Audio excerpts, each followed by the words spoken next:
जय श्री राम। मेरा आज का ये वीडियो है तुला राशि के जातकों के लिए। इस वीडियो में हमारी चर्चा रहेगी कि आने वाले 3 महीने जुलाई, अगस्त और सितंबर आपकी राशि के लिए कैसे हैं, यानी आने वाले 90 दिन किस प्रकार की योजना बनाकर आपको अपने जीवन में चलना है, क्या लाभ है, क्या सावधानी है, क्या चेतावनी आपके लिए है, कौन से कार्य नहीं करने हैं, क्या कार्य करने से आपको लाभ होगा, क्या उम्मीद लगाकर बैठे हैं आप आने वाले 3 महीने में, और ग्रह क्या उस उम्मीद पर खरा उतर पाएंगे, वो सब कुछ मैं इस वीडियो के अंदर आपको बताने वाला हूं। तो इस वीडियो में अंत तक बने रहे, क्योंकि बहुत सारी चीज़ें मैं इस वीडियो के अंदर आपको बताऊंगा जो कि आपके जीवन के सभी मुख्य पहलू, चाहे आपका स्वास्थ्य सम्मान है, आपकी शिक्षा है, आपके प्रेम संबंध, आपकी बुद्धि, आपके निर्णय, विवाह, वैवाहिक जीवन, प्रोफेशनल लाइफ, लाभ, भाग्य, सभी के बारे में कुछ ना कुछ चर्चा इस वीडियो में होगी, क्योंकि हर ग्रह को कोई ना कोई जिम्मेदारी मिली है और उस जिम्मेदारी को निभाएगा वो ग्रह। अब देखना है कितने बखूबी निभाता है या नहीं निभा पाएगा। तो आइए वीडियो की शुरुआत करते हैं कि तुला राशि जातकों के लिए आने वाले 90 दिन कैसे हैं। इस 3 महीने की 6 मुख्य भविष्यवाणी होंगी जिसको मैं इस वीडियो में कवर करने वाला हूँ। सबसे पहले हम यहाँ देखेंगे कि इस महीने 3 महीनों के अंदर आपका स्वास्थ्य और मान सम्मान कैसा, क्या कोई सम्मान को लेकर परेशानी आ सकती है, क्या स्वास्थ्य डगमगाएगा, क्या हेल्थ इश्यूज बढ़ेंगे या कम होंगे, क्योंकि स्वास्थ्य हमारा पहला धन है। अगर आपकी हेल्थ ठीक है तो आप बहुत सारी चीज़ों में अपने आप ही आगे बढ़ते चले जाएंगे, और उसको देता है आपकी ही राशि का जो लॉर्ड है वो शुक्र है। शुक्र आपकी राशि का मालिक है, और जब महीने की शुरुआत होती है यानी जुलाई का महीना जब आता है तो हम देखते हैं कि आपकी राशि का लॉर्ड लाभ भाव में है, 6 जुलाई को एंट्री कर जाएगा। इसका मतलब क्या है कि मैं यानी राशि और शुक्र राशि का लॉर्ड है वो लाभ स्थान में है, यानी एक बात का एक स्टैंप लग गया कि भी कहीं ना कहीं मैं इस दौरान जो भी कार्य करता हूँ, चाहे मैं किसी भी स्तर पे काम कर रहा हूँ, ये उन लोगों के लिए भी है जो हजारों रुपए की तनख्वाह लेते हैं, उन लोगों के लिए भी जो लाखों करोड़ों में कमाते हैं, लेकिन कहीं ना कहीं लाभ के अवसर सभी के लिए बनते हैं।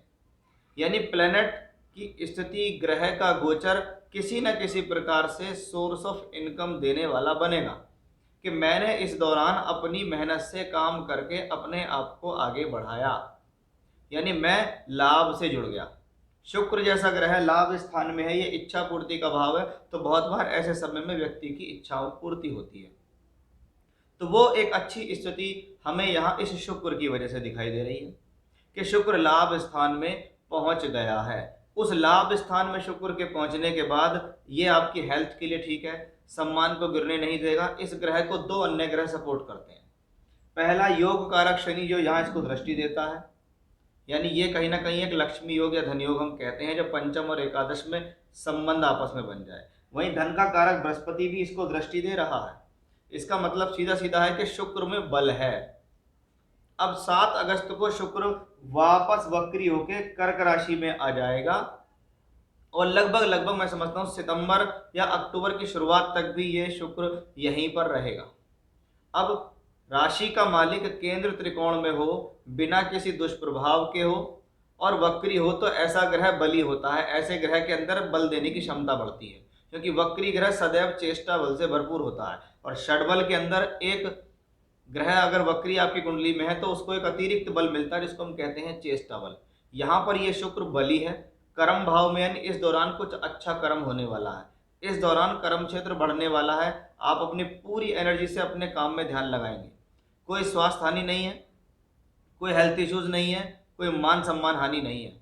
जब ग्रह वक्री होता है तो कोशिश ये करनी चाहिए कि आपको जो एनर्जी वो ग्रह दे रहा है उस एनर्जी को आप सही कामों में लगा दो।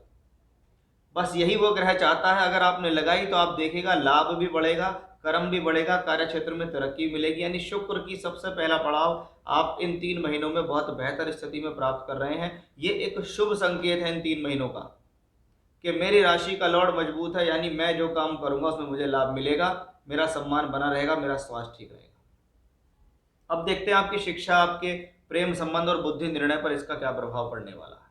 शिक्षा के लिए हम देखते हैं पंचम भाव, और शिक्षा का जो कारक ग्रह है वो है बुध। तो आप देखेंगे आपके पंचम भाव में शनि बैठे हैं, वक्री होकर मजबूत हैं, मूल त्रिकोण राशि में है, त्रिकोण में बैठे हैं, तो ये एक अच्छी स्थिति हमें दिखाई दे रही है। इसका मतलब है कि कहीं ना कहीं पंचम भाव से संबंधित अच्छे रिजल्ट मिलेंगे। संतान या संतान के साथ संबंध, संतान के लिए ट्राई करना चाहते हैं, आपको संतान चाहिए, तो ये शनि जब तक यहाँ रहेंगे तब तक आपके 5th हाउस को संभाल के रखेंगे। यानी ये ग्रह यहाँ संतान भी देगा, ये ग्रह यहाँ बुद्धि भी देगा, निर्णय क्षमता अच्छी देगा, आपके सोर्स ऑफ इनकम को ठीक करने में सक्षम है, आपके द्वारा जो पढ़ाई की गई है उस पढ़ाई से आपको धन प्राप्त कराने में ये ग्रह सक्षम है, आप जो भी एजुकेशन कर रहे हैं उस एजुकेशन की पूर्ति कराने में सक्षम है, क्योंकि यह है पंचम भाव। यहाँ से बैठकर शनि लाभ और दूसरे घर पर दृष्टि देते हैं। इसका मतलब सीधा सीधा है कि बुद्धि और निर्णय की बदौलत, शिक्षा की बदौलत हमें लाभ मिलेगा, हमें नौकरी मिल जाएगी, हमें फ़ायदा मिल जाएगा, हमने जिस तरफ अपना ध्यान लगाया उससे हमें फ़ायदा हो जाएगा। यानी शनि ने उस बात की पुष्टि कर दी। यानी आने वाले 3 महीने में कोई ऐसे ग्रह नहीं है जो इस पर दुष्प्रभाव डालता हो। यानी शनि योग कारक होकर आपको पूरे रिजल्ट देते हैं। अगर वो चौथे घर के मालिक हैं तो भूमि जमीन ज़्यादा सुख साधन के लिए शुभ है। अगर वो पंचम के मालिक है तो प्रेम संबंध हो वो ठीक चलेगा, आपकी सोच ठीक रहेगी, आपकी एजुकेशन ठीक रहेगी। ग्रह कहीं ना कहीं बली होकर रिजल्ट दे रहा है। अब इस दौरान शिक्षा का कारक देखना बहुत जरूरी है। वैसे शिक्षा के रूप में हम बृहस्पति बुध दोनों को देखते हैं, लेकिन प्योरली एजुकेशन की बात करेंगे तो बुध है, और हम वेद वेदांग अध्ययन अध्यापन की बात करेंगे तो बृहस्पति है। यही अंतर है बुध और बृहस्पति में। तो बुध उस दौरान आप देखिए दशम और एकादश भाव में लंबे समय तक रहने वाले हैं कि 8 से 24 जुलाई बुध यहाँ है, फिर बुध यहाँ पहुँच जाएगा और यहाँ लंबे समय तक रहेगा और वक्री भी हो जाएगा। ये देखिए 24 जुलाई के बाद बुध यहाँ से बैठकर यहाँ संबंध बनाएगा। इसको आप लक्ष्मी योग कह सकते हैं, इसको आप भाग्यशाली योग कह सकते हैं, इसको एजुकेशन के लिए अच्छा कह सकते हैं, क्योंकि बुध नवम का मालिक भी है। तो एजुकेशन के साथ हायर एजुकेशन में सफलता मिलने का योग हमें शनि और बुध से आता है। यानी कहीं ना कहीं ये जो कॉम्बिनेशंस हैं ये आपके लिए एक बेटरमेंट की स्थिति तरफ दिखाई देते हैं कि मैं इस दौरान जो भी निर्णय ले रहा हूँ, जो भी बुद्धि मैंने लगाई है, जो मैं सीख रहा हूँ, जो मैं पढ़ रहा हूँ, जो मैं शिक्षा कर रहा हूँ, जिस तरफ मेरा दिमाग लग रहा है वहाँ मुझे ग्रह सपोर्ट कर रहे हैं जो सफलता की तरफ जा रहे हैं। यानी फिर एक बार शुक्र की तरह पंचम और एकादश का संबंध बुध ने भी बनाया, और यहाँ शुक्र राशि के मालिक थे तो वहीं भाग्येश भी थे। यानी एक दूसरी अच्छी स्थिति हमें उन लोगों के लिए दिखाई दी, चाहे आप पढ़ भी नहीं रहे हो, नौकरी या व्यापार तो कर ही रहे हैं, और जब कर रहे हैं तो आपकी बुद्धि तो कहीं ना कहीं काम आएगी ही। तो वो निर्णय, वो बेहतर स्थितियां हमें यहाँ दिखाई दी। फिर से धन का कारक बृहस्पति आपके बुध को देख रहा है, जैसे शुक्र को देख रहा था ऐसे बुध को देख रहा है। नेक्स्ट चीज हमारी है आपका नौकरी, व्यापार, लाभ और प्रमोशन कैसा रहेगा इन 3 महीनों के अंदर। अब आप देखिए कि ये सब चीजें हमें 10th हाउस से प्राप्त होती हैं। अब आपकी राशि का जो दशम भाव का मालिक है वो तो चंद्रमा है, वो तो हर 2.25 दिन में बदलता है। यानी उसके ऊपर तो हम बेहतर प्रेडिक्शन नहीं दे सकते, क्योंकि वो चंद्रमा स्थिर नहीं है, वो घूमता रहता है बहुत स्पीडली। लेकिन कर्म भाव हमारे जीवन में एक बहुत मुख्य अहम भूमिका रखता है कि कर्म भाव में कौन कौन से ग्रह कब कब आ रहे हैं, ये हमें देखना है। यहाँ आप स्क्रीन पर देख रहे होंगे कि भाई कभी यहाँ 1 ग्रह है, यहाँ 3 है या 4 है, लेकिन यहाँ मैं समझाने के तौर पे आपको बताऊं कि मैंने 3 महीने का गोचर लिया, जुलाई का, अगस्त का और सितंबर का। इन 3 महीनों के अंदर अगर आप प्लैनेट की पोजीशंस देखें तो जैसा मैंने बताया शुक्र ग्रह के बारे में शुरुआत में कि वो दशम भाव और लाभ भाव से संबंध बनाएगा, यानी कर्म और लाभ से राशि के मालिक का संबंध। दूसरा ग्रह था हमारा बुध, वो भी कर्म और लाभ से संबंध बनाएगा। इसका मतलब है यहाँ बुध ने भी भाग्य स्थान के मालिक होकर स्थितियों को बेटर किया। इन पर लगातार शनि और बृहस्पति जैसे ग्रहों का प्रभाव भी है, यानी मेरा कर्म और मेरा लाभ दोनों स्थिति है। यानी अब अगर मैं बात करूं क्या मेरा समय आने वाला नौकरी के लिए बेहतर है, बिल्कुल बेहतर है। क्या मेरी तरक्की होगी, होगी। क्या मेरा प्रमोशन होगा, होगा। क्या इस दौरान मेरे व्यापार या नौकरी में कुछ अच्छी स्थितियां बनने की बात रहेंगी, भाई आपके भाग्य, कर्म और लाभ स्थान में अच्छे अच्छे ग्रहों की स्थितियां बन रही हैं और सभी ग्रह आपको फुल्ली सपोर्ट कर रहे हैं। इसका सीधा सीधा सा मतलब है कि हाँ, ये समय आपके जीवन में एक बेहतर स्थिति को बनाता दिखाई दे रहा है। इन 3 महीनों के अंदर अगर हम लाभ देखें, प्रमोशन देखें, तरक्की देखें, नौकरी या व्यापार की स्थिति को देखें तो वो एक गोचरीय रूप में ऐसी स्थिति लेकर आती है कि वो सब आपके फेवर में। आप बहुत अच्छे तरीके से जानते होंगे, जो लोग रोजाना यूट्यूब पर वीडियो देखते हैं या मेरे वीडियोस देखते हैं, कि जब जब हम केंद्र, त्रिकोण, भाग्य और लाभ स्थान में ग्रहों की बात करते हैं तो कहीं ना कहीं वो आपके लिए अच्छी स्थिति को बताते हैं कि हाँ भाई, ये स्थिति आपके लिए शुभ है, ये आपको करना चाहिए, या ये समय आपके लिए लाभप्रद होगा।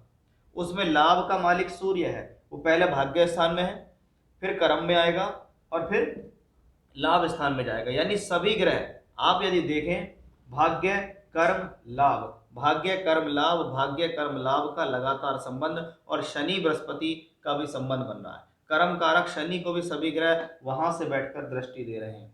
इसका मतलब एक बहुत अच्छी मजबूती मैं कार्य क्षेत्र के लिए इस महीने कहूंगा। अगर आप नौकरी के लिए, नई नौकरी के लिए प्रयास कर रहे हैं, काम में तरक्की का इंतजार है, आपको आपको प्रमोशन का इंतजार है, तो ये समय आपके लिए अति उत्तम साबित होगा। अब देखते हैं विवाह और वैवाहिक जीवन के लिए कैसा रहने वाला है। देखिए, विवाह स्थान में अगर हम देखें तो गुरु राहु चल रहा है। जब गुरु राहु चले और छठे घर का मालिक होकर चले तो कहा जाता है अपने जीवन साथी के साथ अंडरस्टैंडिंग को बढ़ाएं, अदरवाइज किसी ना किसी प्रकार की गलत फहमियों को लेकर समस्या उत्पन्न हो सकती है, क्योंकि वो छठे घर का मालिक भी है बृहस्पति, और राहु के दोष पर पीड़ित है, शनि से दृष्ट भी है। तो इस दौरान जीवन साथी के साथ मतभेद होना, या जीवन साथी के स्वास्थ्य का खराब होना, या मिसअंडरस्टैंडिंग की वजह से संबंधों में खटास होना देखा जाएगा। अब सप्तम भाव का मालिक जो है मंगल है, वो एकादश भाव में है, यानी जीवन साथी से लाभ, जीवन साथी की प्राप्ति होना तय है। ये कब से कब तक है, आप ये देखिएगा कि मंगल ग्रह 30 जून को सिंह राशि में प्रवेश कर गए और 18 अगस्त तक यहाँ इसी राशि के अंदर रहेंगे। इसका मतलब है कि 30 जून से लेके 18 अगस्त के बीच में विवाह और वैवाहिक संबंधों के लिए स्थितियां शुभ दिखाई देती हैं। विवाह होना, रिश्ता पक्का होना, ये सब हमें स्थितियां अच्छी और बेहतर दिखाई दे रही हैं। यानी मंगल लाभ भाव में बैठकर अपने ही धन स्थान को देख रहा है, यानी फिर से शनि और मंगल जैसे ग्रह एक दूसरे को भी देखते हैं और धन भाव को भी देखते हैं। यानी मंगल यहाँ कहीं ना कहीं जीवन साथी से धन प्राप्ति भी दिखाता है। कभी कभी जीवन साथी की नौकरी लग जाती है, वो आपको किसी ना किसी प्रकार से सपोर्ट कर देता है, या कभी कभी ससुराल पक्ष से भी सपोर्ट मिल जाता है कि जीवन साथी आपको कहाँ से सपोर्ट करेगा अगर उसके पास कुछ नहीं है और आपको ज़रूरत है, तो ससुराल पक्ष से आपको सपोर्ट मिल जाएगा। वहीं धन का कारक बृहस्पति भी इसको ही संबंध बना रहा है। अब 18 जून के बाद 3 अक्टूबर तक मंगल पहुंचेंगे कन्या राशि में 12वें घर में। अब सप्तम भाव में राहु है और सप्तमेश 12वें घर में है, यहाँ दृष्टि वापस देगा। यानी इस दौरान वैवाहिक संबंध नहीं बन सकते, ये समय विवाह के लिए उत्तम नहीं है, ये समय विवाह नहीं करा सकता। लगेगा ऐसा कि रिश्ता हो जाएगा, लगेगा ऐसा कि विवाह हो जाएगा, लेकिन हो नहीं पाएगा। वहीं साथ ही साथ मिसअंडरस्टैंडिंग बढ़ सकती है, एग्रेशन आ सकता है, क्रोध की वजह से जीवन साथी के साथ तनाव बढ़ सकता है। इस बात का भी आपको इस मंगल से ध्यान देना होगा। यानी अगर देखें 18 अगस्त के बाद आपको थोड़ा सा सावधान हो जाना है, थोड़ा सा सक्रिय हो जाना है, अपने तरफ से कोई ऐसी गलतियां आपको नहीं करनी है जिससे आपको अपने जीवन में नुकसान हो जाए। तो इन चीज़ों का, इन बातों का यदि आप रखेंगे इस दौरान ध्यान, तो आपके लिए रहेगा बहुत ही लाभकारी, क्योंकि एक एक ग्रह के बारे में मैंने आपको समझाया है और सभी स्थितियां, विवाह, वैवाहिक जीवन, नौकरी, व्यापार, लाभ, प्रमोशन, शिक्षा, प्रेम संबंध, बुद्धि, निर्णय, स्वास्थ्य, सम्मान, ये सभी ग्रह के बारे में हर स्थितियां आपको मैंने इस वीडियो में दी है।